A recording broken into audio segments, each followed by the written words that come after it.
একদিকে রয়েছেন জামাতের আমির ডাক্তার শফিকুর রহমান, অন্যদিকে বিএনপির সাবেক যুবদল ভারপ্রাপ্ত সভাপতি মামুন হাসান।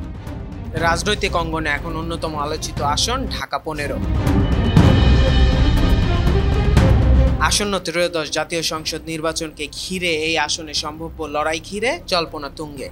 বাংলাদেশ জামাতে ইসলামীর আমির ডাক্তার শফিকুর রহমান লড়তে পারেন ঢাকা-15 আসন থেকে। অন্যদিকে মামুন হাসান, যিনি দলীয় উচ্চ পর্যায়ের গ্রিন সিগন্যাল পেয়ে প্রস্তুতি নিচ্ছেন নির্বাচনী মাঠে নামার। রাজনৈতিকভাবে গুরুত্বপূর্ণ এই আসনে জামাতের সর্বোচ্চ নেতার প্রতিদ্বন্দ্বিতার সম্ভাবনা ভোটযুদ্ধকে নতুন উচ্চতায় নিয়ে গেছে। স্থানীয় সূত্রে জানা গেছে, জামাত ইতিমধ্যে এখানে সংগঠন পুনর্গঠন করছে।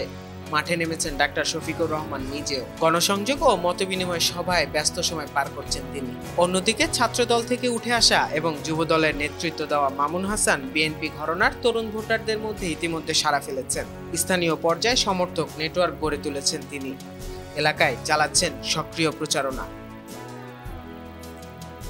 2024 সালের দ্বাদশ জাতীয় সংসদ নির্বাচনে ঢাকা-15 আসনে মোট ভোটার ছিলেন 3,34,808 জন। দীর্ঘদিন ধরে এই আসন আওয়ামী লীগের দখলে ছিল, যেখানে সাবেক প্রতিমন্ত্রী কামাল মজুমদার টানা 3টি বিতর্কিত নির্বাচনের মাধ্যমে সংসদ সদস্য নির্বাচিত হয়েছিলেন।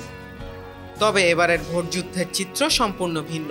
এক প্রান্তে জামাতের শীর্ষ নেতা, অন্য প্রান্তে বিএনপির তরুণ মুখ। বিশ্লেষকদের মতে ঢাকা-15 আসনটি হতে পারে 2025 সালের নির্বাচনের সবচেয়ে উত্তেজনাপূর্ণ লড়াইগুলোর একটি। নিউজ ডেস্ক, চেষ্টা টিভি।